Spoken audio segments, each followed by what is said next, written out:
नाग पंचमी की कहानी एक पारंपरिक धार्मिक कथा। नमस्कार दोस्तों, जय श्री कृष्णा। नाग पंचमी की कथा। नाग पंचमी का पर्व सावन मास के शुक्ल पक्ष की पंचमी तिथि को मनाया जाता है। यह दिन नागों सर्पों की पूजा के लिए विशेष महत्व रखता है। यह पर्व हमें प्रकृति, जीव जंतुओं और विशेष रूप से नागों के साथ सह अस्तित्व की भावना सिखाता है। इस दिन विशेष रूप से नागों की पूजा की जाती है, दूध अर्पित किया जाता है और उनसे रक्षा की प्रार्थना की जाती है। नाग पंचमी की विस्तृत पौराणिक कथा। बहुत समय पहले की बात है। भारत के एक सुंदर और हरियाली से भरे गांव में एक साधारण किसान अपने परिवार के साथ रहता था। उसका नाम था धनीराम। ईमानदार, मेहनती और धरती से गहराई से जुड़ा हुआ वह किसान अपने 3 बेटों और पत्नी के साथ छोटा सा लेकिन संतुष्ट जीवन बिता रहा था। धनीराम का गांव खेतों, तालाब और पेड़ों से घिरा हुआ था। वहाँ प्रकृति का हर रूप सजीव लगता था। पेड़ झूमते, नदियाँ कलकल करती और खेतों में सर्पों का निवास आम बात थी। गांव के लोग नागों को डर या घृणा से नहीं बल्कि श्रद्धा और सम्मान से देखते थे। वे मानते थे कि नाग देवता भूमि की रक्षा करते हैं और यदि उन्हें प्रसन्न रखा जाए तो खेतों में कभी अकाल नहीं पड़ता।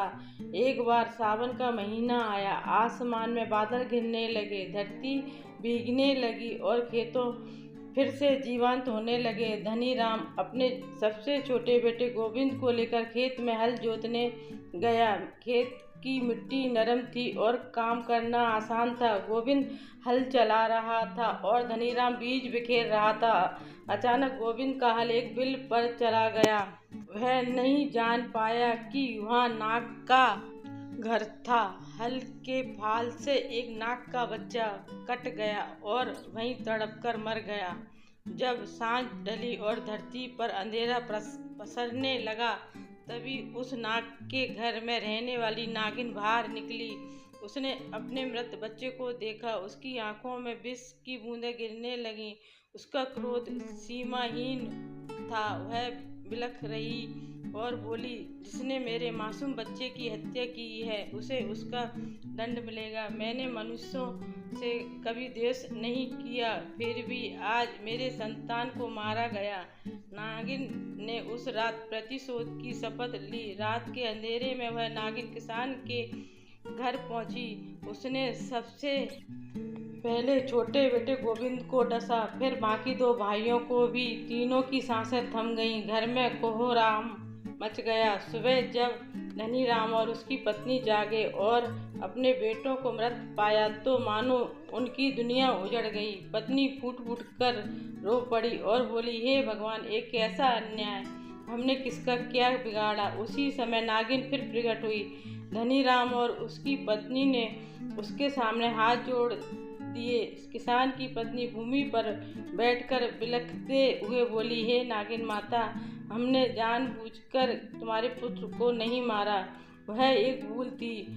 हम तो तुम्हें देवता मानते हैं। यदि हमारा अपराध क्षमा हो सके तो हम सदा तुम्हारे ऋणी रहेंगे। नागिन का क्रोध धीरे धीरे शांत होने लगा। उसे महसूस हुआ कि मनुष्यों में भी संवेदना होती है और सच्चे पश्चाताप में अपार शक्ति होती है। उसने अपने फन से मृत बच्चों के माथे को स्पर्श किया और कहा, तुम्हारा पश्चाताप सच्चा है। मैं तुम्हारे पुत्रों को जीवन दान देती हूँ, लेकिन याद रखना, सर्प भूमि के रक्षक हैं, उन्हें कभी हानि न पहुँचाना।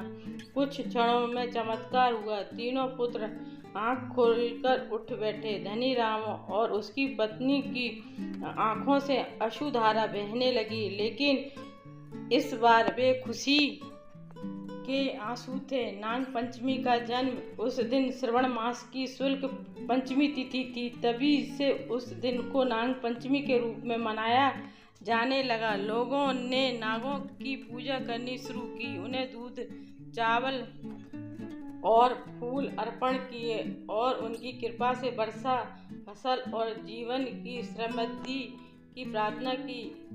इस कथा से मिलने वाली सीख प्रकृति के हर जीव का महत्व है, चाहे वह कितना ही छोटा क्यों न हो। अनजाने में किए गए कर्मों का प्रभाव होता है, लेकिन पश्चाताप और सच्चे दिल से माफ़ी मांगने से चमत्कार हो सकते हैं। सर्प या अन्य जीवों को मारना पाप माना गया है, विशेष रूप से नागों को, जो शिव जी के प्रिय हैं और प्रकृति संतुलन का भाग है। श्रद्धा, करुणा और सह अस्तित्व का पर्व है नाग पंचमी। जय बोलो नाग देवता की। आपको ये कहानी अच्छी लगी हो तो प्लीज़ मेरे चैनल को लाइक एवं सब्सक्राइब करें। धन्यवाद।